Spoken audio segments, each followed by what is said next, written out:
उस खोली की तरफ लेके जा रहा है और कहता है आओ आगे देखो कि कोई भी नहीं। वो जैसी दरवाजा खोलता है और जब दरवाजा खोल के देखता है अहमद, तो वही बूढ़ी माँ दीवार से टेक लगा के बैठी हुई है। तो कहता है शुक्र है कि वो तुम नहीं हो। तो जानते हो लड़की क्या कहती है? लड़की कहती है शुक्र ना मनाओ, उसकी वजह यह है कि वो जो लड़की के साथ ज्यादती हुई, वो जो उस लड़की का मर्डर हुआ, वो लड़की मैं ही हूं। अस्सलाम वालेकुम शेख साहब। वालेकुम अस्सलाम व रहमतुल्लाहि व बरकातहू। और माशाल्लाह बड़े ताज़ा लग रहे हैं। शेव पे बिल्कुल आपने फ्रेश बनाई हुई है। शुक्र अल्हम्दुलिल्लाह। तो कोई लड़की का चक्कर तो नहीं है? बहुत अच्छे। क्या कहना चाह रहे हैं? नहीं, ये तो सीधी सी बात है। मेरा आपसे ही सवाल है कि मोहब्बत के चक्कर में तो नहीं पड़ गए दोबारा से? अरे मोहब्बत छोड़ दी अहमद, मोहब्बत छोड़ दी, लेकिन मोहब्बत ने हमें कहीं का नहीं छोड़ा। आए हाय हाय हाय, क्या बात है, क्या बात है, क्या बात है। और कह रहा हूं कि तू अगर मेरा नहीं है तो मुझे भी जिद है। तू अगर मेरा नहीं है तो मुझे भी जिद है। हाय हाय हाय, तू अगर मेरा नहीं है तो मुझे भी जिद है, मैं तेरा तुझे भी कभी होने नहीं दूंगा। आए हाय हाय, क्या बात है शेख साहब, क्या बात है, क्या बात। क्या छेड़ दिया आप शेरो शायरी के मूड से लग रहे हैं मुझे। बिल्कुल ऐसा ही है कि एक ही शख्स समझता था मुझे, एक ही शख्स समझता था मुझे। इतनी मजे की बात है कि एक ही शख्स समझता था मुझे, फिर यूं हुआ कि वो भी समझदार हो गया। हाय हाय हाय, क्या बात है शेख साहब, क्या बात है। अब यह तो हो गई शेरो शायरी। बिल्कुल। और अब जो हमारा काम है, बिल्कुल हमारा जो काम वो है शुरू करेंगे। और ऑडियंस को इंतजार है। काम से पहले जो हमारे घर वाले हैं, जो हमारे फैमिली मेंबर्स हैं, जी जी, उनको बहुत बहुत प्यार और धन्यवाद और अस्सलाम वालेकुम। और अहमद, जो मैं आज कहानी सुनाने जा रहा हूँ, ये एक ऐसे घर की कहानी है कि जो घर घंटी वाले घर के नाम से मशहूर हो गया। घंटी वाले घर के नाम से मशहूर। कैसा नाम है ना, घंटी वाला घर। घंटी वाला घर। हाँ, ये एक ऐसा घर है जो घंटी वाले घर के नाम से मशहूर हुआ कुछ यूं कि एक फैमिली है जिसमें 2 अदद मियाँ बीवी हैं, ज़ईफ है। हाँ। इनके 2 अदद बेटे हैं और उन बेटों की बीवियां, यानी इनकी बहू। टोटल घर में ये लोग हो गए 6 मेंबर। 6 मेंबर। तो ये 6 लोग रहते हैं। हाँ। घर बनाया हुआ बड़े मियाँ ने अपनी मेहनत से। एक पोर्शन ऊपर, एक पोर्शन, 2 पोर्शन का घर बनाया हुआ है। सारी जिंदगी मेहनत मजदूरी की उनके बाप ने, और वो घर बनाया। अब जब घर बनाया, तो जाहिर उम्र का एक हिस्सा ऐसा भी होता है कि जिसको ज़हाफत कहते हैं, जिसको बुजुर्गी कहते हैं, जिसको बुढ़ापा कहते हैं। आए हाय। जब बुढ़ापे में वालिदैन गए, तो उन बच्चों की जो जिम्मेदारी थी कि अपने बाप की केयर करते, अपने माँ की केयर करते। कहाँ जा रहे हैं हम लोग, मेरी तो समझ से बाहर है अहमद। कि उन औलादों से जो उम्मीदें थी वो बिल्कुल उससे बरअक्स निकले। कि बाप अगर बीमार है तो एक वक्त कोई बच्चा उनसे पूछने नहीं जा रहा कि अब्बा तुम्हें किसी चीज की जरूरत तो नहीं है, अब्बा तुम इतने खांस रहे हो, तुम दवाई क्यों नहीं लाए। दोनों में से किसी बेटे ने उस बाप की केयर नहीं की, और उस बाप ने अपनी जिंदगी में वो जो मकान बनाया था अपनी बीवी के नाम कर दिया। हाँ, जब औलाद ही नाफरमान निकली तो मकान कर दिया बीवी के नाम। बिल्कुल, उसने अपनी जिंदगी में वो मकान अपनी बीवी के नाम किया, और उसने बिस्तर पे पड़े पड़े दम तोड़ा। बजाय इसके कि बच्चे उसको हॉस्पिटलाइज कराते, उसका इलाज कराते, लेकिन ऐसा कुछ ना हो सका, और वो बाप उनका मर गया। अब जब बाप मर गया, तो माँ आधी तो वैसे ही मर गई। अब ये जो 2 बच्चे हैं, इनके जहन में क्या चल रहा है कि किसी भी तरीके से माँ का भी इंतकाल हो और फिर हम ये मकान बेचें। हम ये मकान बेचें, इसके फिर हिस्से करें, हिस्से करने के बाद फिर अपना अपना हिस्सा लेके हम कुछ भी करें, लेकिन ये मकान बेचें। और वो माँ के नाम है, माँ मरेगी तो मिलेगा। माँ के नाम है। अब ये माँ की लालच में खिदमत कर रहे हैं, उस लालच में कि मकान तो माँ के नाम है, तो माँ है। माँ ने अपना रवैया दोनों बच्चों के साथ एक जैसा रखा हुआ है, और उनको समझाती है कि बेटा, तुमने अपने बाप की जिंदगी में देखा होगा कि उसने अपनी मेहनत से ये मकान बनाया है, और अगर तुम ये समझते हो कि ये बाप की चीज बेच दी जाए, तो देखो, मैं अगर मर भी जाऊं तो ये मकान बेचना नहीं, ये तुम्हारे बाप की निशानी है। बच्चों ने उसको यकीन दिलाया, हाँ हाँ अम्मा कोई ऐसी बात नहीं है, हम कैसे भेज देंगे, हमारे बाप की मेहनतों से बनी हुई चीज है। ये माँ के सामने उन दोनों बच्चों ने हामी भरी है। अब जब बच्चे अपने अपने कमरों में गए हैं तो जो बीवियां हैं वो बच्चों से कहती हैं कि ये क्या, तुमने अपनी माँ से वादा किया है कि मकान नहीं बेचोगे। वो कहता है अरे मैंने माँ के सामने वादा किया है, छोड़ दो, अभी तो वो जिंदा है ना, उनके सामने तो हमें ये सब कहना पड़ेगा। यही बात दूसरे कमरे में दूसरे भाई से उसकी बीवी कह रही है, क्या ये मकान नहीं बिकेगा। वो कहता क्यों नहीं बिकेगा। तो कहती कब बिकेगा। वो कहता रुक जाओ, माँ को जाने में दिन ही कितने हैं, थोड़े दिन की मेहमान है, माँ ने मर जाना है और जब माँ मर जाएगी हम ये मकान बेच देंगे, तुम इत्मीनान रखो। ये दोनों भाइयों की आपस में अपने अपने कमरे में बात हो रही है और माँ बीमारी की हालत में बिस्तर पे लेटी हुई है। अब कोई एक दिन छोड़ के, 2 दिन छोड़ के, चल भाई आज तेरी बारी है, हाँ अम्मा को दवाई दिलाने जा। बोला नहीं यार मैं कल लेके आया था, आज तू जा। बोला मेरे पास पैसे नहीं है। बोला पैसे तो मेरे पास भी नहीं है। बोला फिर मैं क्या करूं। बोला पड़ा रहने दे। अब जब पड़ा रहने दे, माँ जब ये सुनती है तो कहती है अब मुझे कहीं भी ले जाने की जरूरत नहीं, मुझे कहीं ले जाने की जरूरत नहीं, मेरा कोई इलाज कराने की जरूरत नहीं, तुम अगर लेके भी जाओगे तो मैं अब नहीं जाऊंगी, मेरा दम इसी घर में निकलेगा जो मेरे सर के ताज ने बनाया था, मैं यहीं दम तोड़ूंगी, मैं तुम्हारे साथ कहीं नहीं जाऊंगी। ये कहते माँ ये बात ना करो। कहती नहीं मैंने कहीं नहीं जाना। दोनों भाई एक दूसरे को देखते हैं, कहते हैं अम्मा फिर क्या करें। कहती बस मुझे किसी कोने में डाल दो। बजाय इसके कि मां को समझाते, उन दोनों खबीसों ने मां को उठाया है और कमरे के बराबर में एक छोटी सी खोली थी, उस खोली में मां का बिस्तरा डाल दिया जमीन पे और मां को बोला है कि तुम यहां लेट जाओ, बस तुम यहां आराम करो, डॉक्टर हम यहीं ले आएंगे। मां मना कर रही है कि नहीं मैंने मना किया कि मुझे अब डॉक्टर की जरूरत नहीं, मुझे नहीं किसी डॉक्टर की जरूरत, बस मुझे यहां पड़ा रहने दो। मां को वहां लिटाल दिया है अहमद। अब जब मां को लिटाल दिया है तो मां अगर रात को प्यास लगी है, ज़ईफ औरत है, उठ नहीं सकती, चीखें मार रही है, आवाजें मार रही है, बच्चे अपने अपने कमरों में, वो मां गिड़गिड़ाती हुई रात को सो जाती है प्यासी, क्योंकि उठ नहीं सकती, फ्रिज तक जा नहीं सकती, सो जाती है। जब सुबह होती है दूसरा दिन तो एक बेटा काम पे जाने से पहले, अम्मा मैं जा रहा हूं। कहती है बेटा मुझे रात को इतनी प्यास लगी, मैंने इतनी आवाज लगाई, कोई भी नहीं आया। कहता अम्मा हमें तो आवाज नहीं आई। वो अपने दूसरे भाई को भी बुलवाता है, दोनों भाई जमा होते हैं, दोनों भाइयों की बीवियां जमा होती हैं। अब ये चारों मिलकर बात करते हैं, अरे भाई अम्मा की आवाज नहीं आती तो क्या करें। ये चारों में एक जान होके कहते हैं कि भाई एक काम करते हैं, हम एक अदद घंटी जो है, घंटा जिसको हम टन देखोगे रस्सी बंधी होती है, ये वाली घंटी, वो घंटी अम्मा के दरवाजे पे बांध दी जाए और रस्सी अम्मा के हाथ के पास छोड़ दी जाए, ताकि अगर अम्मा को कोई काम हो, हमें तो आवाज आएगी नहीं, तो अम्मा रस्सी खींच दे, घंटी बजेगी और हम अम्मा के पास हाजिर हो जाएंगे। कहते हाँ ये सही है। घंटी लटका दी गई, रस्सी अम्मा के हाथ के पास डाल दी गई। ये दोनों बच्चे काम पे चले गए। अब उन दोनों बच्चों की बीवियां घर में हैं, अपने अपने कमरों में हैं। घंटी मुसलसल बज रही है अहमद, लेकिन कोई जा नहीं रहा। ये दोनों औरतों में से कोई भी एक औरत उस घंटी की तरफ नहीं जा रही। वो जाएंगे कैसे, वो तो मरने का इंतजार कर रहे हैं। अब जब शाम को जब इसके बच्चे घर में वापस आते हैं, अपने अपने कमरों में जाते हैं, फिर घंटी बजती है। बच्चे ने आवाज सुनी, बीवी से कहा कि तुम्हें कुछ आवाज आई। कहती है नहीं। कह रहा अरे भाई अम्मा को जरूरत है, शायद अम्मा ने घंटी बजाई है। ये भाग के अम्मा की तरफ जाता है, हाँ अम्मा तुमने घंटी बजाई, इशारे से पूछता है। कहती है हाँ। वो इशारे से कहती है मुझे प्यास लगी। वो जाके अम्मा को पानी आने पिलाता, वापस अपने कमरे में गया। रात हुई अहमद। अब जब रात हुई है तो घंटी मुसलसल बज रही है, बच्चे भी सुन रहे हैं, उनकी बीवियां भी सुन रही हैं, लेकिन कोई उठ के नहीं जा रहा है।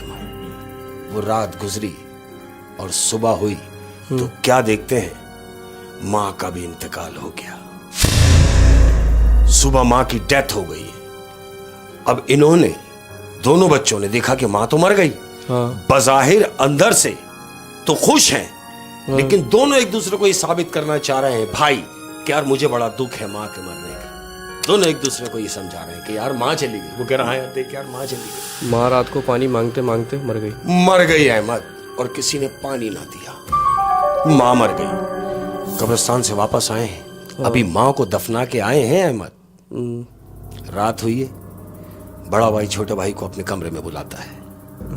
दोनों भाई बैठे, कहता है हाँ भाई अब क्या करना है। तो छोटा वाला कहता है भाई मुझे बताओ क्या करना है।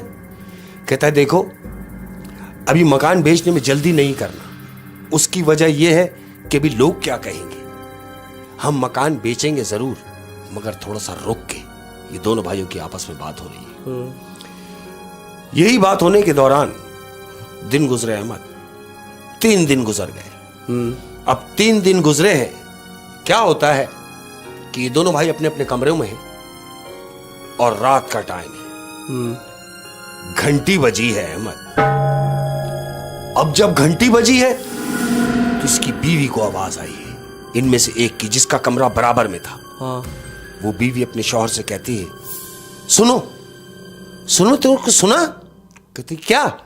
अरे मैं कह रही हूं तुमने कुछ सुना। कहता नहीं। कहती मैंने घंटी की आवाज सुनी है। तो शौहर बीवी से कह रहा है तुम्हारा दिमाग खराब हो गया, घंटी की आवाज कैसे होगी। अरे जब कमरे में कोई नहीं है, मां मर चुकी है, दफनाया हमने खुद है, फिर घंटी कैसे बजेगी। हाँ। तुम्हारा वहम है, सो जाओ। वो भी यही सोच रही कि हो सकता है मेरा वहम हो। सो गए अहमद, सो गए। दूसरा दिन हुआ।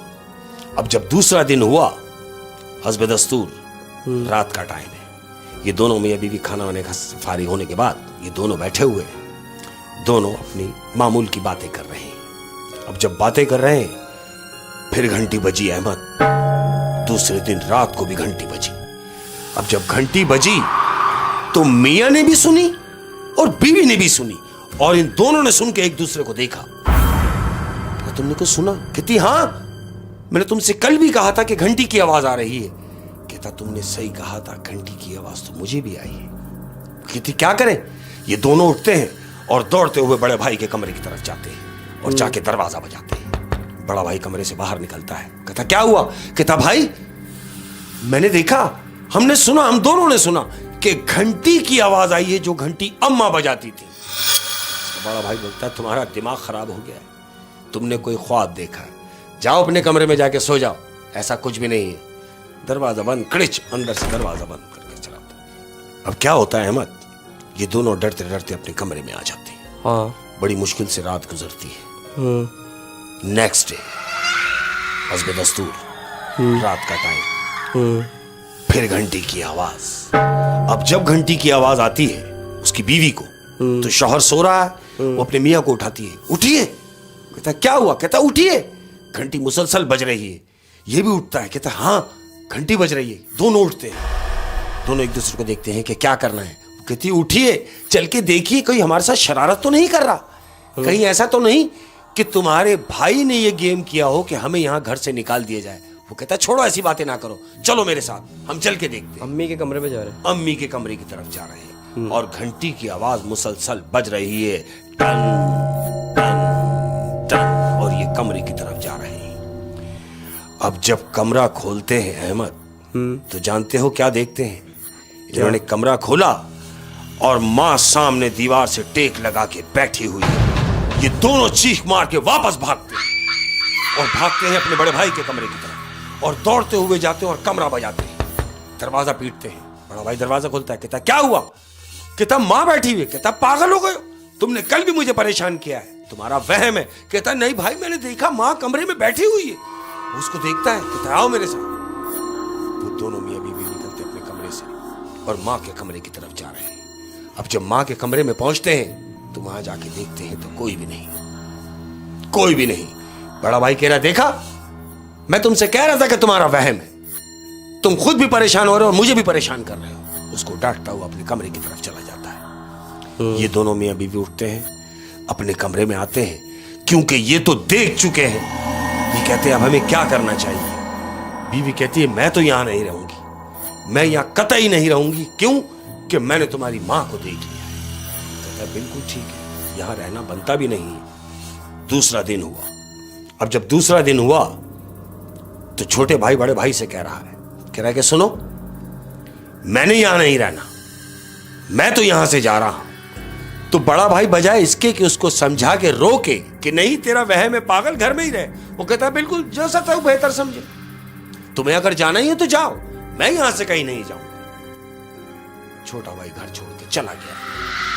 बीवी से मुखातिब है, बीवी से बैठ के बात कर रहा है कि तुमने देखा कि कुदरत ने हमारा कैसा साथ दिया है। पहले बाप गया, फिर मां भी गई, जिस भाई का कांटा था वो भाई भी घर छोड़ के गया। अब इस घर का वारिस मैं हूं, इस घर को मैं अपने तरीके से बेचूंगा, फिर छोटे भाई को जो भी देना होगा वो मैं दूंगा, क्योंकि अब मालिक मैं हूं। फिर क्या हुआ? अब क्या होता है अहमद, हाँ, ये दोनों मियां बीवी घर में अकेले हैं। अकेले रह गए। ये दोनों घर में अकेले हैं, अपने रूम में हैं। अब ये दोनों मियां बीवी सो रहे हैं। अब जब सो रहे हैं तो बीवी की नींद कच्ची है। ये कच्ची नींद में एकदम उठती है। इसको क्या सुनने में आ रहा है कि घंटी बज रही है। इसको भी घंटी की आवाज सुनाई देने लगी। इसकी बीवी को, वो सो रहा है, ये उठती है और सुन रही है कि घंटी बज रही है। ये शौहर को हिलाती है, वो उठा, उसने बोला क्या हुआ? कि मुझे घंटी की आवाज आ रही है। कहती है तुम्हारा दिमाग खराब हो गया, अरे घंटी की आवाज क्यों आएगी? कहती है नहीं मुझे आ रही है। मियाँ उठता है, कहता चलो आज मैं तुम्हारा ये वहम ही दूर कर देता हूँ। ये बीवी को साथ लेता है और जो घंटा उन्होंने लटकाया था, जो घंटी की सूरत में दरवाजे के ऊपर, ये उठ के जाते हैं, वो घंटे को पकड़ के घंटा ही नोच लेता है, यानी वो घंटी निकाल ली उसने। वो कहता बस तुम्हारा ये वहम ही खत्म हो गया। घंटी लपेटी, रस्सी सी लपेट के लेके आ गया, रख दी, सो जाओ। सो गए। दूसरा दिन हुआ। अब जब दूसरा दिन हुआ, वही रात का टाइम है, ये दोनों अपने बेड पर हैं। मियां नींद में है, बीवी इसकी कच्ची नींद में है। ये क्या सुन रही है कि फिर इसको घंटी की आवाज आ रही है। ये सोच रही है घंटी की आवाज अब क्यों आ रही है जब कल हम घंटी निकाल चुके हैं। ये फिर अपने शौहर को उठाती है, सुनिए। वो फिर उठा, अब क्या है?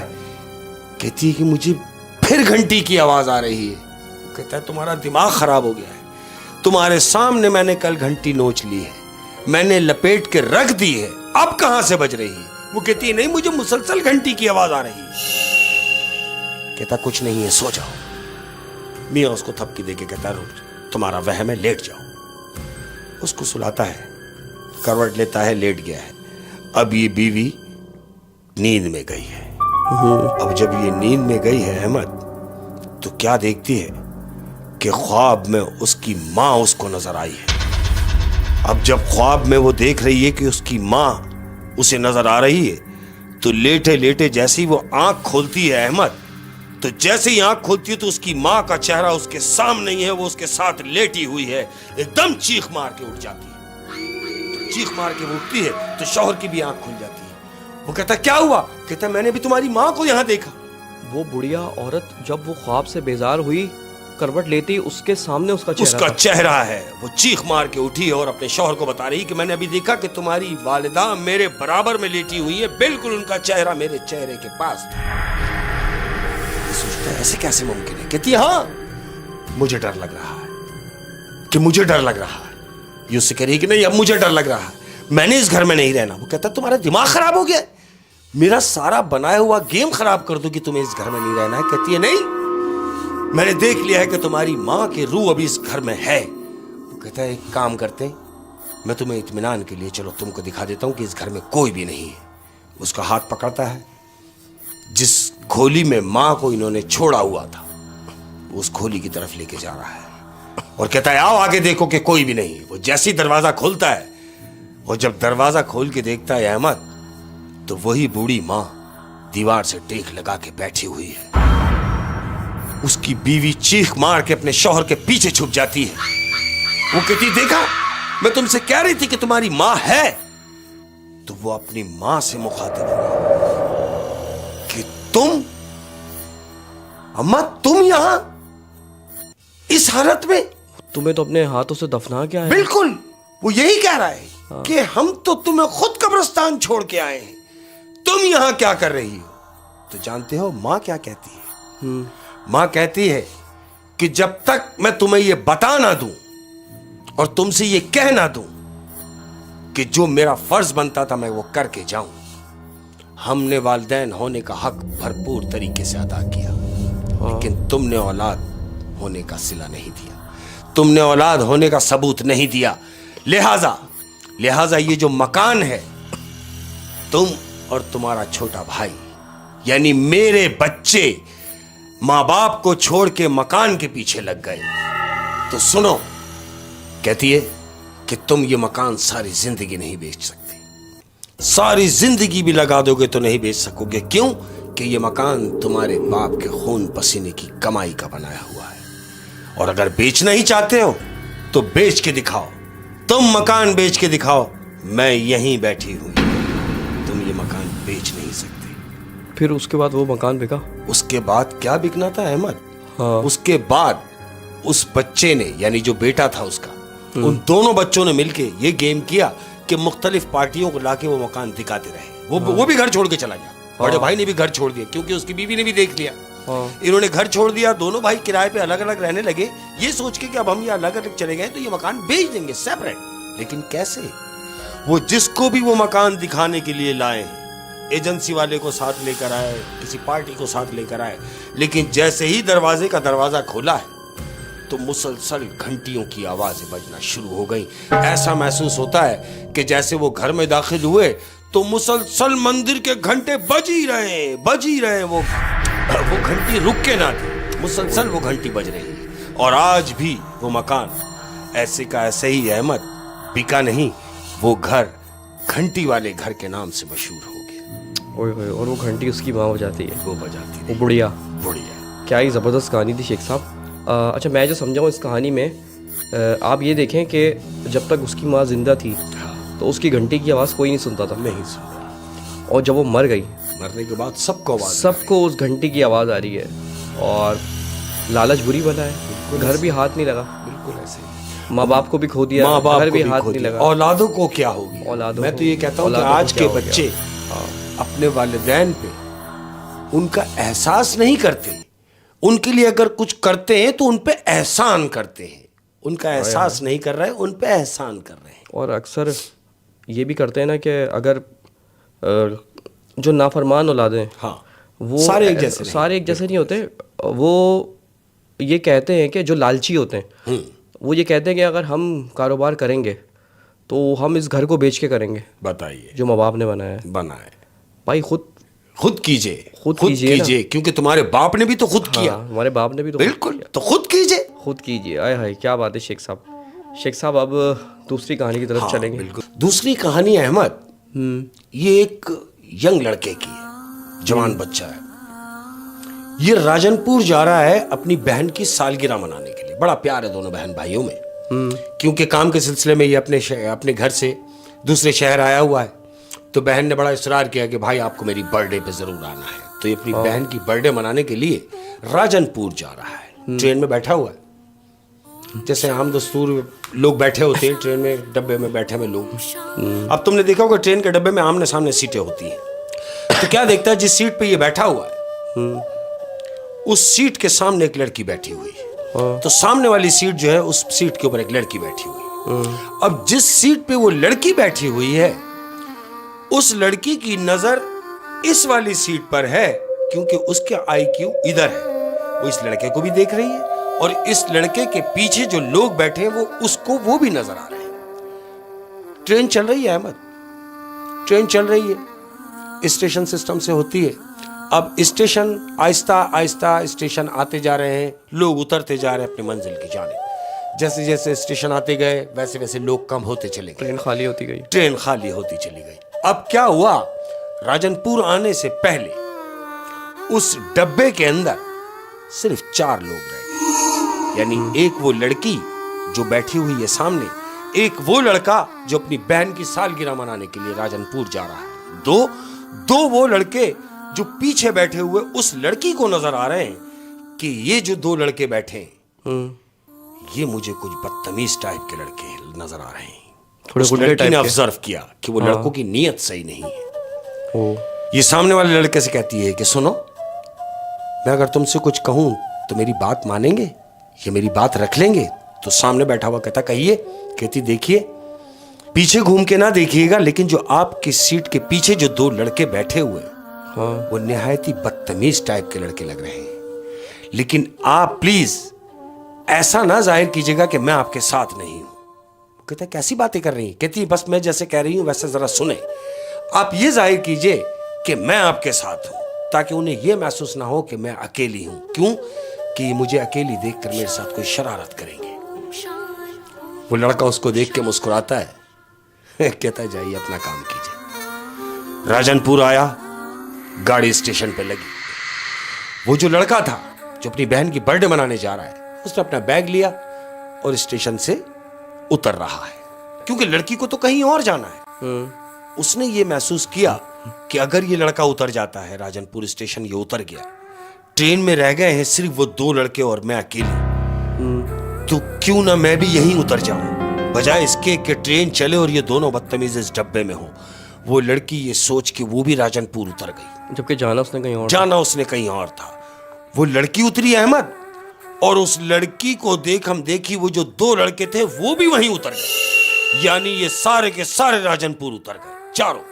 वो दोनों लड़के करी लड़की को रहते फॉलो, बिल्कुल उसी को फॉलो कर रहे हैं। अब ये चारों वहीं उतर गए। अब ये लड़के के ख्वाब ख्याल में भी नहीं है कि इसके साथ क्या होना है। इसने अपना बैग उठाया और स्टेशन से पैदल पैदल जा रहा है। वो लड़की दौड़ती हुई इसकी तरफ आ रही है, इस लड़के के पास, और एकदम बराबर में आके कहती है कि देखो, मैं तुमसे कह रही हूं कि मुझे कंपनी दो, मुझे कंपनी दो, और ये ना जाहिर करो कि मैं तुम्हारे साथ नहीं हूं। हालांकि मुझे कहीं और जाना था, लेकिन मुझे यहां उतरना पड़ा मजबूरन, ये सोच के कि आप भी डब्बे से उतर गए हैं, और पूरे डब्बे में वो दो शैतान बैठे हुए हैं, और मैं अकेली थी इसलिए मुझे यहां उतरना पड़ा। लेकिन मैं क्या देख रही हूं कि वो दो लड़के पीछा करते हुए मेरे साथ यहां उतर गए हैं, और वो मुझे अभी भी फॉलो कर रहे हैं। प्लीज मेरी हेल्प करो। तो जानते हो ये उससे क्या कहता है? क्या कहता है, जाओ बीबी अपना काम करो, मैं तुम जैसी लड़कियों को बहुत अच्छी तरह जानता हूं, जो तुम लड़कों को ब्लैकमेल करती हो और उसका नाजायज फायदा उठाती हो। जाओ अपना काम करो। ये उसको झाड़ देता है। उसने उसको डांटा और बैग लेके स्टेशन से बाहर आ गया अहमद, और वो लड़की स्टेशन पे ही है। अब उस लड़की ने ये अंदाजा कर लिया है कि इसने तो मुझे झाड़ दिया है, ये बिल्कुल अब इसकी मदद मुझे नहीं मिलेगी। ये स्टेशन से बाहर खड़ा हुआ ये देखता हुआ, कोई रिक्शा कोई टैक्सी आ जाए तो मैं बैठ के अपनी बहन के घर जाऊं। ये स्टॉप पे खड़ा हुआ है, कोई 20 मिनट गुजरे हैं अहमद, कोई गाड़ी नहीं आई। कोई गाड़ी तो नहीं आई, लेकिन उस 20-25 मिनट के दौरान उसके सामने से एक एम्बुलेंस गुजरती है। लड़के के सामने से एम्बुलेंस निकली है स्टेशन के अंदर से, और हॉर्न बजाती हुई एम्बुलेंस जा रही है। उसके पीछे दो मोबाइल एम्बुलेंस के पीछे हॉर्न बजाते हुए जा रहे हैं। ये सब देख रहा है कि यार स्टेशन में से तो मैं भी अभी बाहर आया हूं, अंदर ऐसा कौन सा हादसा हुआ जो अंदर से ये गाड़ियां निकल के जा रही हैं। बहरहाल इसने रिक्शे को हाथ दिया। कोई 20 से 25 मिनट की मसाफत के बाद रिक्शा मिला, ये बैठा। अब ये अपनी बहन के घर जा रहा है। हाँ। ये घर पहुंचा। अब जब घर पहुंचा, इसने बेल बजाई तो जानते हो क्या देखता है? क्या? जब दरवाजा खुलता है, वही लड़की जिसको डब्बे में मिली थी, ट्रेन में मिली थी, उसी लड़की ने दरवाजा खोला। ये उसको देख के एकदम झटका लेता है, कहता अरे आप यहां? तो वो कहती है हाँ ना, मुझे भी तो यहीं आना था। तो वो कहता है अरे जब आपको यहां आना था तो आपने मुझे बताया क्यों नहीं? कहती मैं आपकी बहन की दोस्त हूं, मैं आपकी सिस्टर की बहुत क्लोज फ्रेंड्स। कहता अच्छा, देखिए कितना हसीन इत्तेफाक है। और वो उसकी सालगिरह में आई है, सालगिरह मनाने के लिए आई है। वो उसे कह रही है कि मैं तुम्हारी सिस्टर की बर्थडे के लिए आई हूँ। कहती मैं तुम्हारी सिस्टर की बर्थडे मनाने के लिए आई हूँ। तो वो भी यही कहता है कि मैं भी इसी सिलसिले में यहाँ आया हूँ। अच्छा। ये गेट पे ही बातें हो रही हैं। तो अचानक क्या देखता है कि ऊपर उस लड़के की बहन, यानी ऊपर से उससे कह रही है अरे भाईजान आप, नीचे देख के खैरियत, कब आ गए और किससे बातें कर रहे हैं? वो कहते हैं अरे भाई तुम्हारी सहेली। तो वो कहती है रुको मैं आ रही हूँ। शॉर्टकट हुई, बात पूरी ना हो पाई। अब वो बहन आई है। जब बहन दौड़ती हुई खुशी में नीचे आ रही है तो बहन की जो सहेलियां आई हुई है, 10-12 लड़कियां और घर में मौजूद हैं, वो देख रही कि ये बड़ी खुश है। अरे भाई कहाँ जा रही हो? वो कहती है मेरे बड़े भाई आए हैं, मैं उनको लेने जा रही हूँ गेट पे। वो सारी सहेलियां मुस्कुराती हुई उसके साथ आ जाती हैं। अब ये 10-12 सहेलियों के साथ गेट पे गई है, भाई को रिसीव किया है। आइए आइए आइए, भैया को अंदर लेते हुए ये अंदर लेके आ गई। सारी लड़कियां भाई को कमरे में ले आई, लाके बिठाया, भाई बैठा हुआ है। सबने हल्ला गुल्ला किया, सालगिरह सेलिब्रेट की, सबने मिलके केक वेक काटा। अब इसकी नजरें उसी को ढूंढ रही हैं, इस लड़के की नजर कि यार सब नजर आ रही हैं, वो नजर नहीं आ रही। यानी जो डब्बे में मिली, फिर गेट पे मिली, अब नहीं मिल रही, तो वो कहाँ है? इसकी नजरें उसे ही ढूंढ रही हैं। सालगिरह सेलिब्रेट हुई, सब हुआ, हल्ला गुल्ला हुआ, सब बच्चे बच्चे अपने अपने कमरों में चले गए। ये भी अपने रूम में चला गया। अब ये रात को 2-2:30 बजे का टाइम उठाया है, इसे प्यास लगी है। ये उठा, फ्रिज की तरफ गया, फ्रिज का दरवाजा खोला, पानी की बोतल निकाली, पानी निकाल के रखता है, तो पीछे से उसको आवाज आती है, सुनो। अब जैसे ही ये पीछे घूम के देखता है तो वही लड़की जो डब्बे में मिली थी, वो लड़की खड़ी है और इससे कह रही है कि देखा, मैंने तुमसे कितनी इंसिस्ट की, मैंने तुमसे कितनी रिक्वेस्ट की कि प्लीज प्लीज मुझे अकेला ना छोड़ो, तुम मुझे अकेला ना छोड़ो, वरना ये 2 शैतान लड़के मेरे साथ कुछ भी करेंगे, मुझे अकेला ना छोड़ो। तो कहता तुम क्यों ड्रामेबाजी कर रही हो, क्या चाहती हो मुझसे? कहती नहीं, मैं क्या चाहूंगी, मैं क्या चाहूंगी, चाह तो आप रहे। कहता मैं क्या चाहूंगा? अरे भाई मेरे ही घर में मुझसे तुम कैसी बातें कर रही हो? कहती मैं बताऊं कैसी बातें कर रही हो? ये फ्रिज का जैसे इसने दरवाजा बोतल रख के फ्रिज बंद किया और घूम के देखा तो वो लड़की नहीं। अब ये पूरे कमरे में उसको ढूंढ रहा है कि अभी तो मेरी इससे बात हुई है। पूरे कमरे में इसे ढूंढा, वो लड़की ना मिल के दी इसे, लड़की नहीं मिली। तो क्या देखता है कि बहन की नजर पड़ गई इसको कि भाई परेशान है। वो उसको आवाज देती है, भैया क्या हुआ? वो कहता है कुछ नहीं। कहती नहीं कुछ तो है जो आप परेशान है।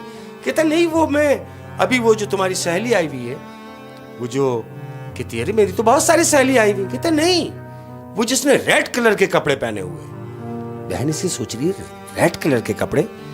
भाई उससे फिर कहता है अरे भाई वही जिससे मैं कल रात बात कर रहा था। कह रही कहां? जब मैं घर में आया हूं तो नीचे गेट पे बात कर रहा था, तुमने मुझसे ऊपर से पूछा कि किससे बात कर रहे हो, तो मैं उसी से तो बात कर रहा था। तो कहती नहीं भाई उस वक्त तो कोई भी नहीं था। तो कैसी बातें कर रही हो? वो उस वक्त वहां थी, वो तो इस वक्त भी यहां थी, तुम्हारे आने से पहले मैं उससे बात कर रहा था।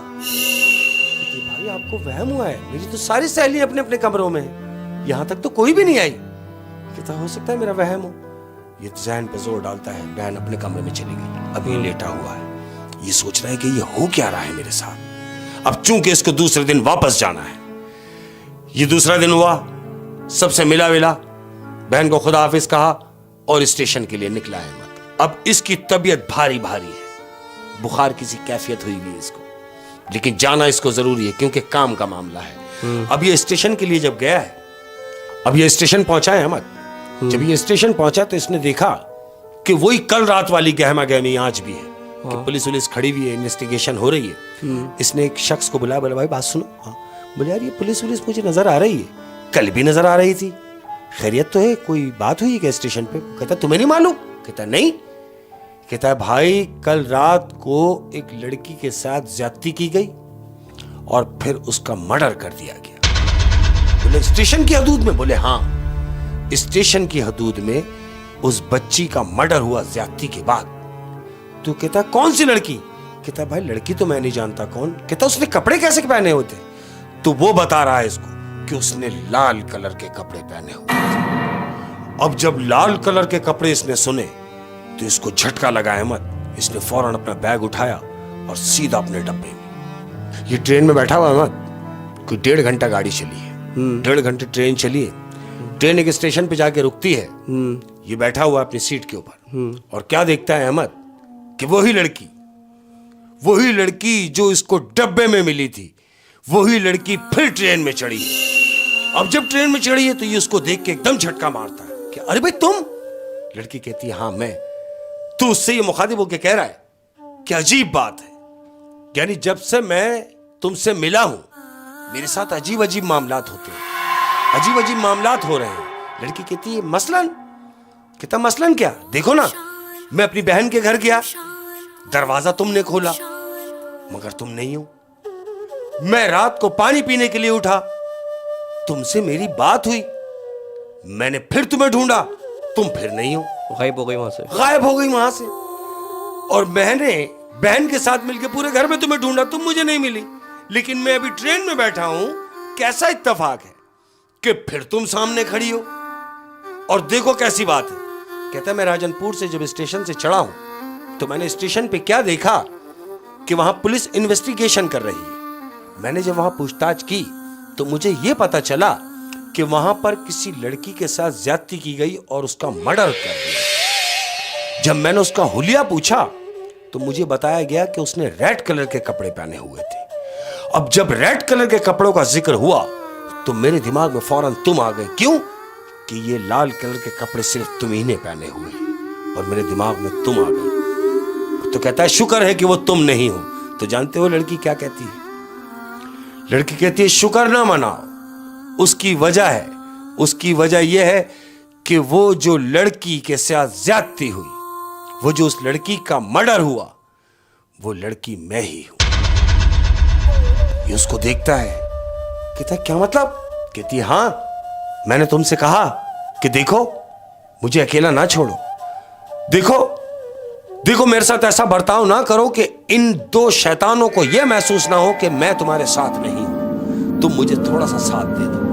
अगर तुम उस वक्त मुझे डांट के भगाते नहीं, अगर तुम उस वक्त मेरा साथ दे देते और उस वक्त अगर कुछ पल मेरे साथ रुक जाते, मेरे साथ बिता देते, तो ना तो मैं मरती, ना मेरे साथ ज्यादती होती और ना मैं रूह बन के भटक रही होती। यानी इसकी बहन के घर में जो लड़की मिली थी वो इसकी रूह थी। रूह थी। वो जो वहां से गायब हुई, पानी जहां से पी रहा था, वो ये भी रूह थी। वो भी रूह थी। जो इससे बात कर रही है ये भी रूह है। रूह है। और वही वाली बात है ना कि इसने इसका साथ नहीं दिया था वहां पर। नहीं साथ दिया। और ये यही इसको बताने आई है। बिल्कुल बताने आई है। और अगर ये यहाँ से निकल जाता तो इसको पता तो नहीं चलता जिंदगी भर के उसी लड़की का मर्डर हुआ है, जिससे ये मदद, जो लड़की इससे मदद मांगती रही और ये मदद ना कर सका। उसके बाद ये घर पहुंचा है अहमद, कोई तकरीबन 15 दिन बीमार पड़ा रहा है। 15 दिन के बाद बड़ी पढ़ाई करने के बाद, इसका उतार करने के बाद ये होश में आया है और फिर अल्लाह अल्लाह में लग गया है, तौबा में लग गया है कि काश मैं उस वक्त उस लड़की की बात मान लेता, उसकी मदद कर देता तो वो लड़की मरती ना। आय हाय हाय हाय। यानी उसकी जान बचाना इसके हाथ में थी उस वक्त। जान तो अल्लाह बचाता है, लेकिन जरिया ये बन सकता था। बिल्कुल। उसको सारी जिंदगी ये मलामत रहेगी कि वो जो लड़की कत्ल हुई उसका कातिल मैं ही हूँ। और उस लड़की ने यही तो बोला था कि बस थोड़ी देर मेरे साथ चलो, थोड़ी देर मेरे साथ चलो, ताकि इन्हें ये एहसास हो जाए कि ये शख्स इनके साथ है। ये अकेली नहीं। और मेरे ख्याल जैसे ही इस तरफ मुड़ा होगा उसके बाद बिल्कुल ऐसे उन दरिंदों ने, जब उन्होंने ये महसूस कर लिया, उन दो शैतानों ने, कि ये लड़का इसके साथ नहीं है, फिर उस बच्ची के साथ। ओह शेख साहब क्या बात है। दोनों कहानियाँ आज की जो है वो सबक आमूज थी। बिल्कुल ऐसे ही। तो बहुत शुक्रिया शेख साहब आपका, आप कीमती वक्त निकालते हैं हमें कहानियाँ सुनाने के लिए। बिल्कुल ऐसा ही है। और वक्त निकालना पड़ता है अहमद। अपने प्यारों के लिए वक्त निकालना पड़ता है। सही बात। और मैं तो कहता हूँ कि जितना भी वक्त गुजरे, कोशिश किया कीजिए कि मिलते जुलते रहा जाए और वक्त अपनों को दिया जाए, क्योंकि कुछ नहीं याद रहेगा, सिर्फ यादें ही रह जाएंगी। और ये जो वक्त है जो गुजरता है, वक्त की सबसे अच्छी बात क्या है कि ये रुकता नहीं है अहमद, ये गुजर जाता है। ये गुजर जाता है। बिल्कुल। वो कहते हैं ना कि वक्त गुजर जाता है, बस बातें रह जाती है। बिल्कुल ऐसे ही। तो यही है कि एपिसोड ख़त्म करेंगे और अब आपसे ये गुजारिश करेंगे कि अब अगली दफ़ा आपने जल्दी आना है। इंशाल्लाह इंतज़ार करती है आपको बहुत ज़्यादा। जाते जाते मैं एक बात कहना चाहूँगा अपने फैमिली मेम्बर्स से कि जितने भी सुनने वाले हैं, जितने भी प्यार करने वाले हैं, मेरा उनको दिल से सलाम है। और कहता हूँ कि दुनिया में, पूरी दुनिया में, मैं, आप, हम सब लोग हैं अहमद, लोग। इन लोगों में इंसान ढूंढो। क्या इंसान कौन है? और जानते हो इंसान कौन है? हाँ। इंसान, लोग वो है जिनका मुंह है और इंसान वो है जिसका हाथ है। क्या बात है कि मुंह लोगों का और हाथ तेरा, तो जो हाथ है वो इंसान का हाथ। क्या बात है, क्या बात है। और उस हाथ में निवाला हो, है बिल्कुल ना, ऐसी है, सुभान मुंह तेरा और हाय, निवाला मेरा। निवाला मेरा। और ये है कि मदद करे बस सबकी, बिल्कुल ऐसे सबकी मदद करें। बिल्कुल ऐसे। बहुत शुक्रिया, आज का एपिसोड ख़त्म करते हैं। और अगर आपके पास भी कोई कहानी आए तो आप हमारे इंस्टाग्राम पे हमें सेंड कर सकते हैं। अपना ठीक है? बहुत ज़्यादा ख्याल शुक्रिया। रखिएगा, दुआओं में याद रखिएगा। अस्सलाम अल्लाह वालेकुम। हाफ़िज़।